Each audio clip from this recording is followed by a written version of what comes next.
People think that my knees are bad from a lot of running, and they're wrong. I wasn't born healthy. I wasn't born with some great body alignment. I have sickle cell. I have all kind of shit. I have all kind of health issues. All kind of. I'm up.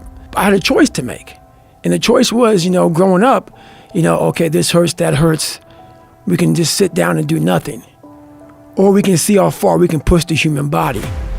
So on that journey, as I started getting more and more into my mind and start realizing what I'm capable of doing, my mind got stronger. So the pain in my knees, while it sucked, I've been doing it for so long, it became my new norm. Like, okay, my knees hurt, fuck it. Stop feeling sorry for yourself, but you sometimes have to ignore your feelings. For me, I made a decision, and my decision was to be the best person I could. And I basically, as I wake up and say, your feelings. Don't take it literally, your feelings, but sometimes you have to go beyond what you're feeling. And my knees were but guess what? I wanted to run. And I knew that, okay, you can get knee replacements, this and that. Like I said, it wasn't because of I ran too much. People always want to say, oh man, you ran so much so you f***ed up your body. You don't want to be like David Goggins. I hear it all the time. You don't want to be like David Goggins. In 2001, I messed up my leg real bad, and hell, we kept on going on it. Just kept on going. What did you do to it in Hell Week?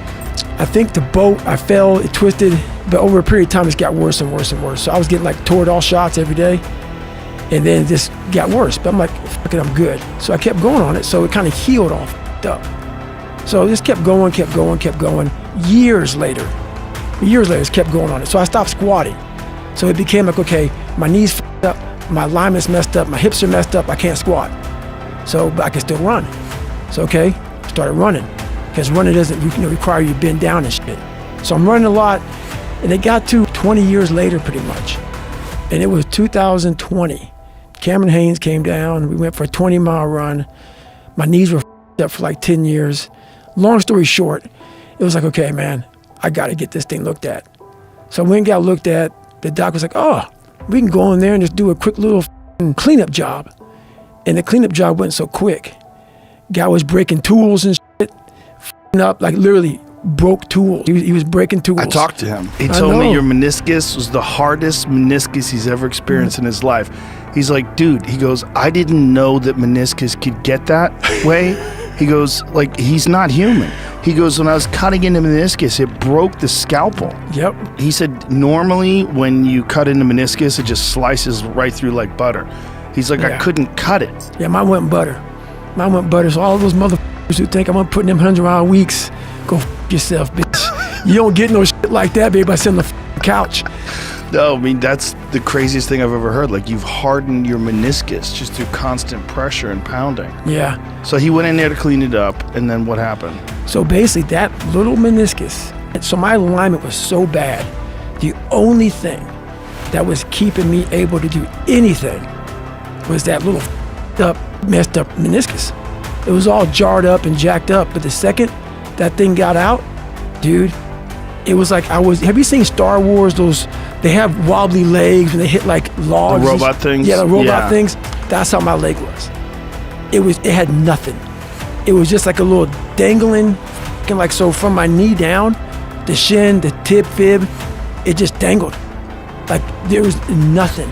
And I was like, okay, man. So it was worse after the cleanup? Much worse. Like, I was done. I went from running 200 miles to, I did a 240-mile race in 2020, October 2020.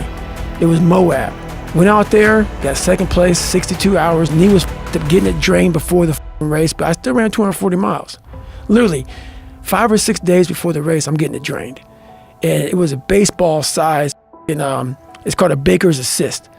So they drained it, and I went in there and did the race, finished it, and I was like, okay, here we go. Went on to do some more races. I did like another 200-miler, did a couple more races, and then, like I said, Cam came down. But after that, I went and got this surgery done. And I went from running every day to now I have some legs that just dangles.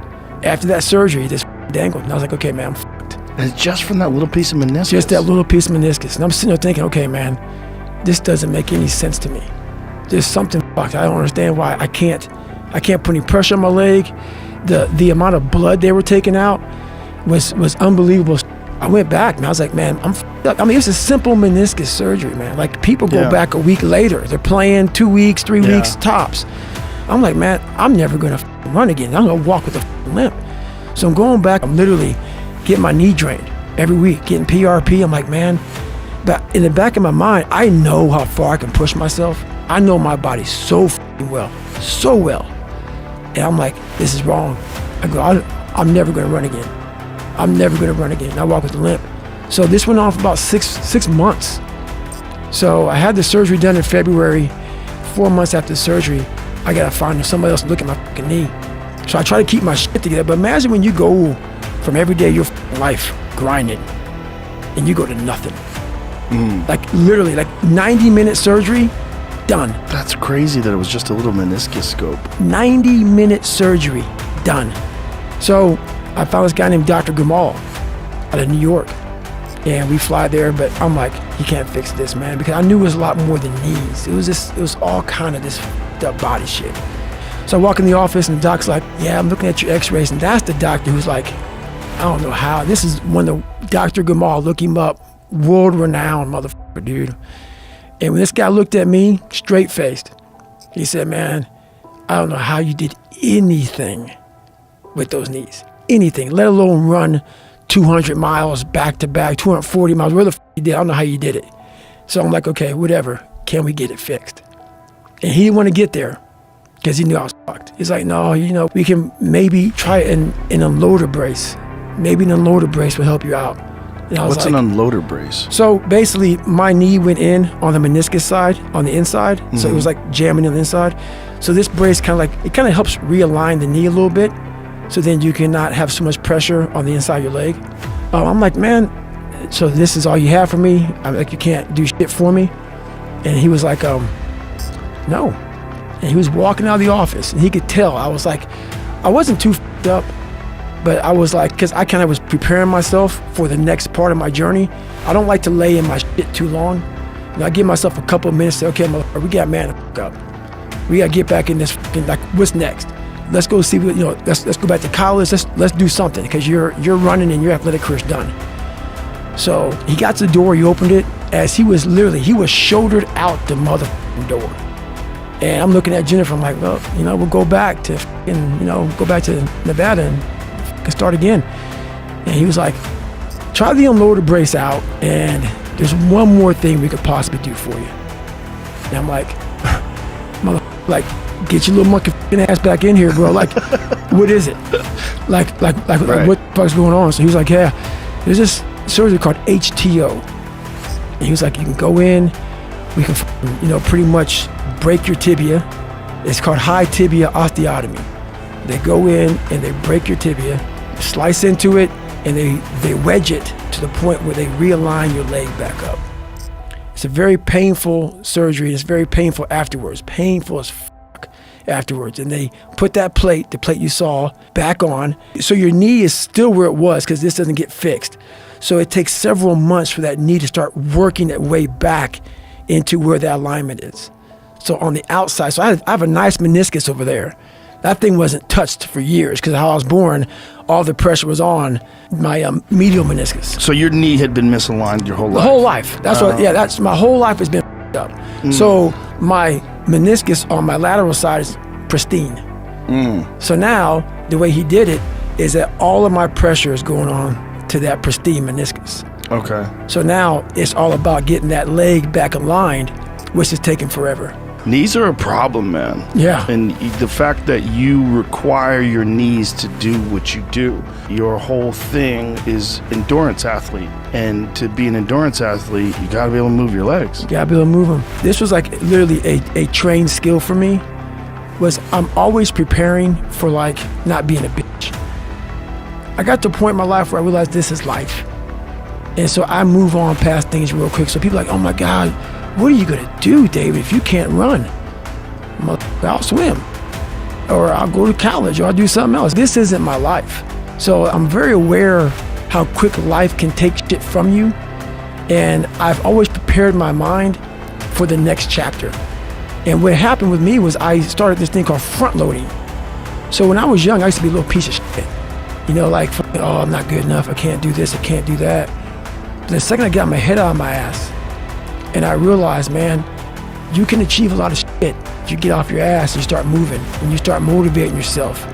Start becoming a self-motivator. So I started front loading. People are like, man, you've done so much by 47 because I don't know what tomorrow is going to bring me. So my military resume is fat. You know, I did a lot in the military. I did a lot outside the military. I've made money. I've done almost every race out there, hard race in the world. I've broken pull-up records. I've done a lot of shit. So when these bad times come, and also, and not only that, work your ass off so you can enjoy. Yeah, you're taking a shot. You know, you may not live to be old, but what if you do? And you worked your ass off when you were able, and you were able to get up early, able to grind. If you front load it properly, the back half of your life is money. And that's what I did. The second I realized that, man, you are a piece of shit, we got to get going. Because at 47, man, you're not going to be able to do any of this shit. So I front loaded. So all these bad things that have happened to me, I sit back and go, man, how are you handling this so well? Well, I've done it. I front loaded. I have the money I need, I have the success I need, I have the determination, the willpower, and also the pride in myself. So when I wake up every morning, I know who the I am. I front loaded perfectly. So I don't care what's taken from me. Your body is your medium. The body is the vehicle for you to express yourself. Right. And your body's breaking down. I know that they consider doing knee replacements on you too. Yep. And what was that conversation like? It was very basic, man. It's like, hey, you know, you're not gonna be able to do some of the shit that you've done, even though obviously people are. But that was the conversation. And I know it sounds weird. It was totally fine with me. It was fine because dude, people don't understand. This wasn't like a part-time job. Man, when you've done what like Kobe Bryant. When Kobe f***ing retired that last game, he had like 60 points or something. He walked off the court. He didn't cry. He said, oh my God, I'm gonna miss the sport, whatever. But he walked off. He gave everything he could. Man, when you f***ing give what I've given, and motherfuckers like to say, oh, fuck you. You don't f***ing know shit. Which makes me who I am. I've given everything. People make, oh, you ran on up knees, you taped your feet up, you did blah blah, you had 2 heart surgeries, you kept on going. Yep, sure did. I had somewhere to f***ing go. I had somewhere to f***ing go, and I got there.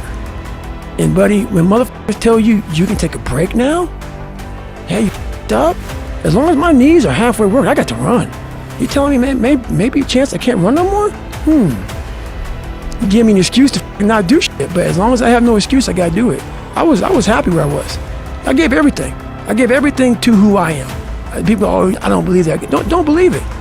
I gave everything. And when you give everything, man, you have no regret. People didn't understand me. People don't understand me now. I don't give a fuck. I know exactly what I was doing. I'm not a masochist. I'm not crazy. I'm not this and that. People try to title me and label me. No. I had something to fucking do.